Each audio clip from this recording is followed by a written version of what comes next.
Buddhist Stories, Cinca, the Brahmin Girl, Part 3 of 5 on Between Master and Disciples, given in English on September 27, 2015, in Saint-Denis, France.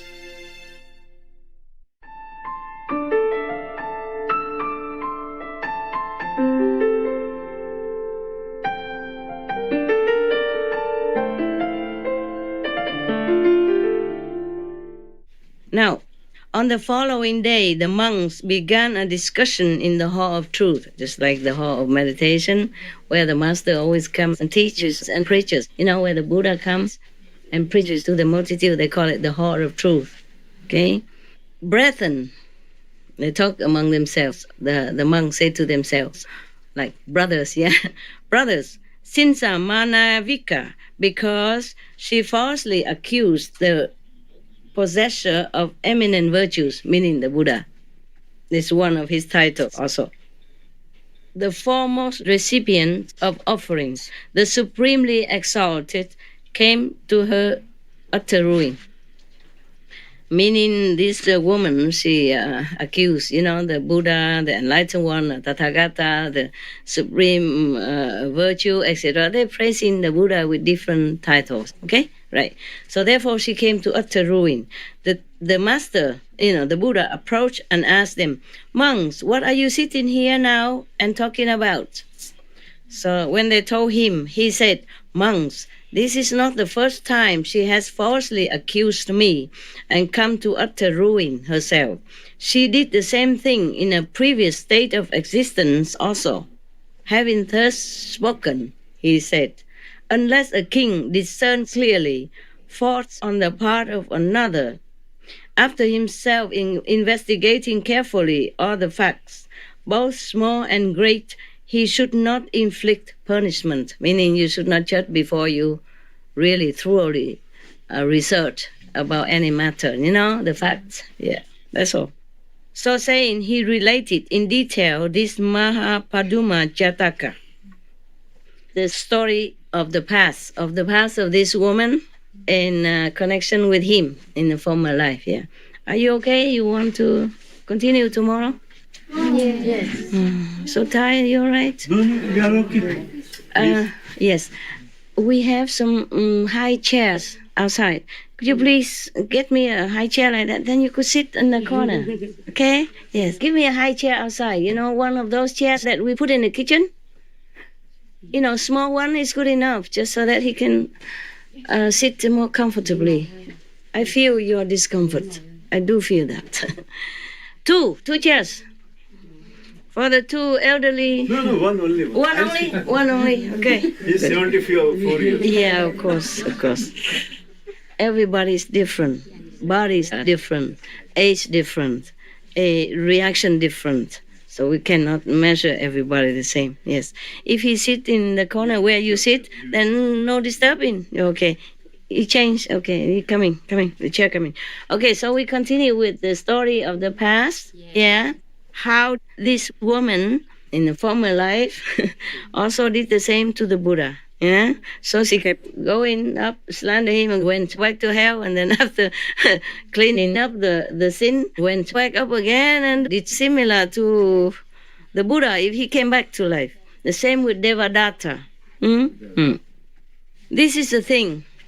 People are doing good things in this life or doing bad things in this life. Yeah, it's okay. Why don't you take the round chair instead? Yeah. Anyway. Is this chair safe? I saw it broken. No. Okay, come. Yes. Are you really okay?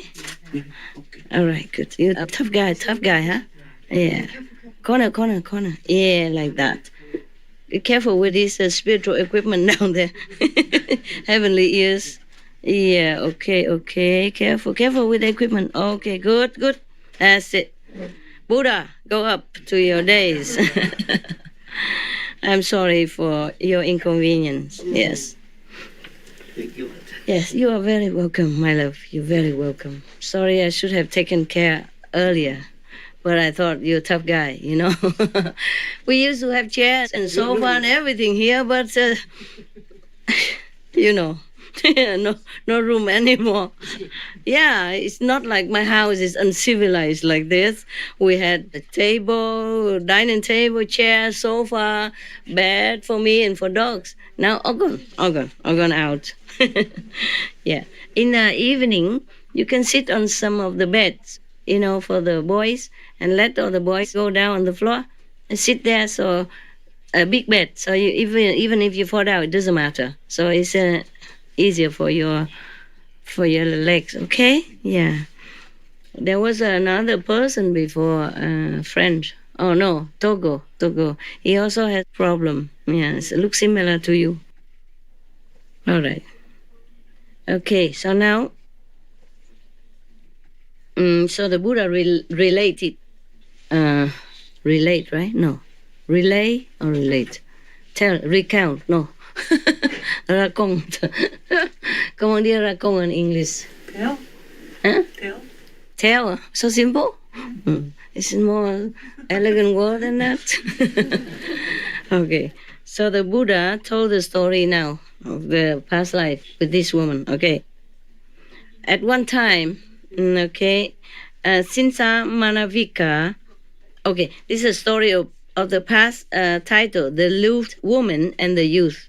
At that time, it appears Cinca Manavika was reborn as one of the chief consorts of the king, fellow wife of the mother of the future Buddha, a long time ago. Yeah. Prince Mahapaduma.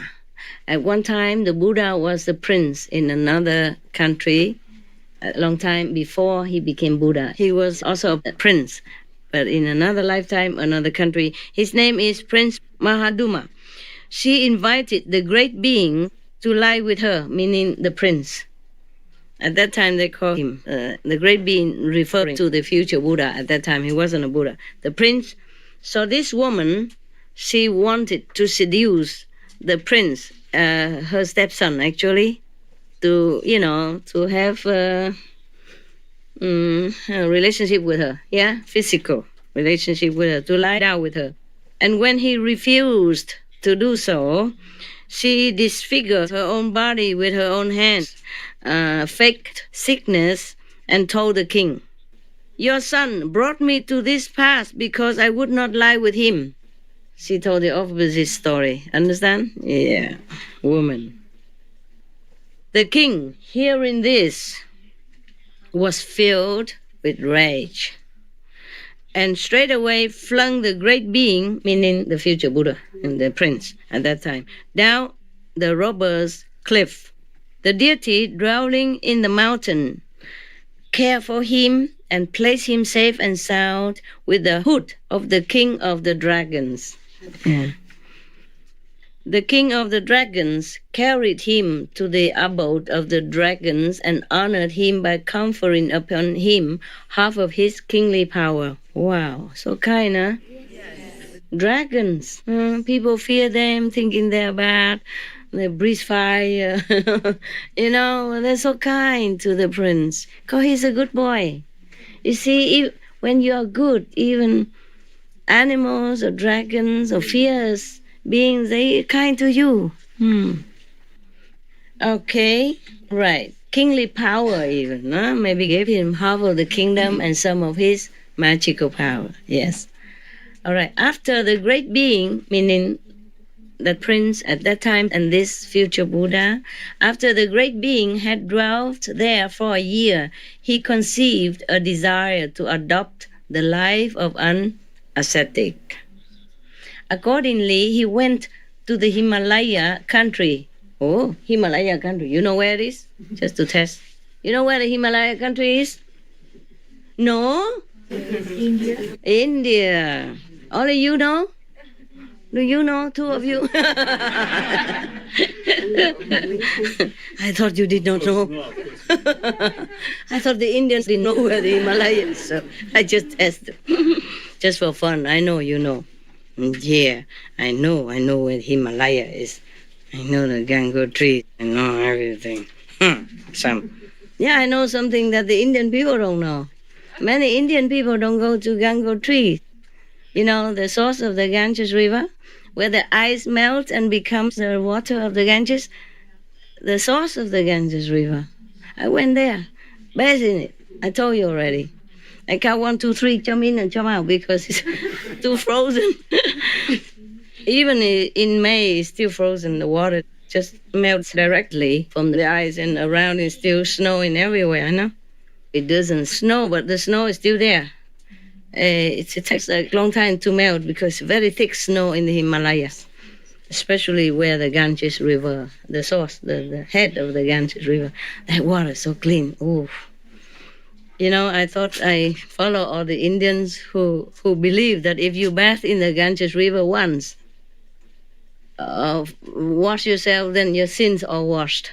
I just make sure that I do it 3 times. Because it's very cold. No, I don't see anybody dip themselves in the Ganges River there. Only I did it. Everybody looked. Oh, the Indians, you know, wrap themselves blanket. Oh, and they just, used some water, dab, like that. And then they believe the sins are gone. I did not believe sins are gone so fast. So I did it 3 times. And when you come out of the river of water, you feel like your body expands, and like many flowers, open, blooming from your skin. And I did it again and again, 3 times, just to make sure that, everything good is 3, right? They say, so I make sure my sins were gone. I wasn't sure, but just to be safe, yeah. Oh, man.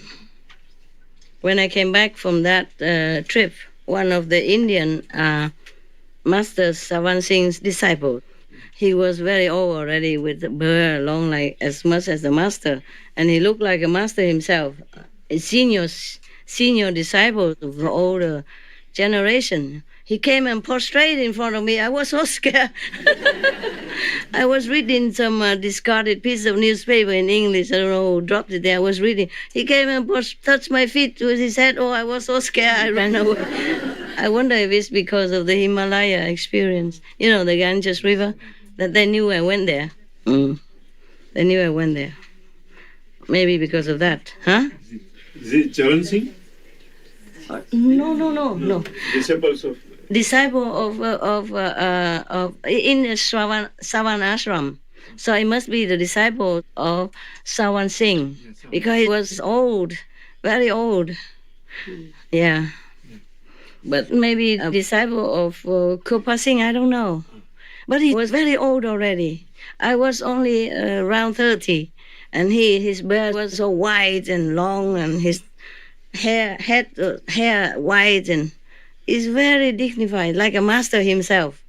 An old disciple, older generation than me. I could call him like grandpa, grandpa disciple or grandpa master, not the same generation, not the same master at that time. So anyway, maybe because of that, huh? Indian people, they respect people who went to the Himalaya Gangotri and still survive and come back. Because some people don't come back. It's dangerous.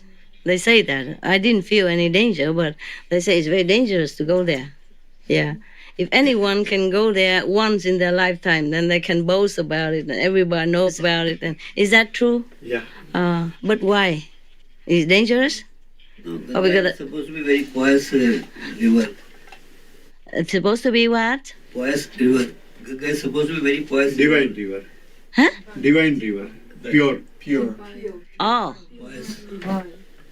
Meaning if you went there and take a bath, then you became purified. Yeah. Like a saint. Right. Aha. Okay. I should go again and then back again and then more and more pure all the time. Huh? No, we are coming here for that only. Not a Gangotri? No. No. All right then. I'm not a river, okay? In case No, you're not river. mistaken. Ocean of love. Okay. All right. Okay, anyway. All right. So the Buddha said that his stepmother, the queen stepmother of him, one time, long time ago, when he was a prince, accused him falsely for sleeping with, or wanting to sleep with her, and he refused. So she beat herself up, tore her clothes, and to make the king jealous and feel like his son did something bad to his wife, his second wife, no? Something like that. He had many concubines anyway. So what's wrong with the losing only one? No? He had so many wives that some of them he never even knew where she lived and what she did in the palace. Most kings are like that. They have many concubines, yeah? So maybe they have three wives, main wives, and the rest are concubines. They don't even know. Concubine, he doesn't even know them. Never had a chance to talk to them or touch them or nothing. But nobody is allowed to marry them. Nobody is allowed to touch them either, you know? They like finished. That's the old time. So now the king threw him down the cliff, but the celestial beings and the dragons saved him and cared for him. But in 1 year after, he wanted to become a monk, ascetic monk, you know? So accordingly, he went to the Himalayan country, you know, right? India. So everything good happens in India. How come he kept being reborn again and again in India? You see, India seems to be the cradle of spiritual spirits, yeah? Spiritual lineage, spiritual master somehow. I don't know why. Probably it's a good place to be, because the Indian people, they respect so much the saints, you know, and they have freedom of religion. They even worship stones, cows, rats, snakes. Yeah. So they harm no one, you know.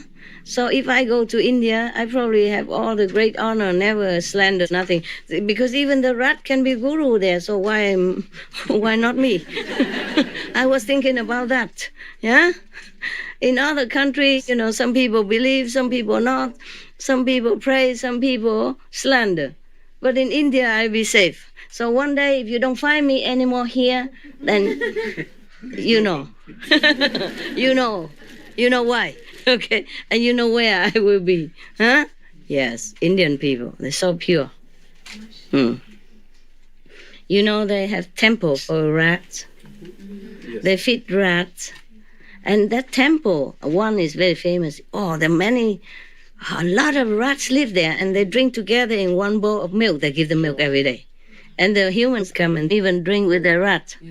Yeah, for blessing, like prasad, just like you want me to give you cakes, candies. The rats, yeah, if they drink together same milk in the bowl with the rats, they feel blessed. Yeah, hear you? Yeah. And then they also wish to be born again as a rat. Yeah, and some people worship snakes and wish to be born as a snake. You don't know. Indian people, they are very liberal. They respect all beings. Yeah, they even worship Ganesh, which is an elephant. Is it Ganesh an elephant or monkey? Yeah, Ganesh, son of Lord Shiva. Monkey or elephant? Elephant. And they also, Hanuman. They also worship a monkey. Monkey. Yeah, a Hanuman. You see? Yes. You see that? Huh? And here they don't even worship anybody. Not to talk about monkey, elephant. They kill them and eat them. Okay? If the Buddha is born now, maybe they also become soup. Who knows? Yeah, if they don't have any more monkey and elephant or rat to kill or to put in a laboratory for torturing tests, maybe they put the Buddha in there. Who knows? Scary humans.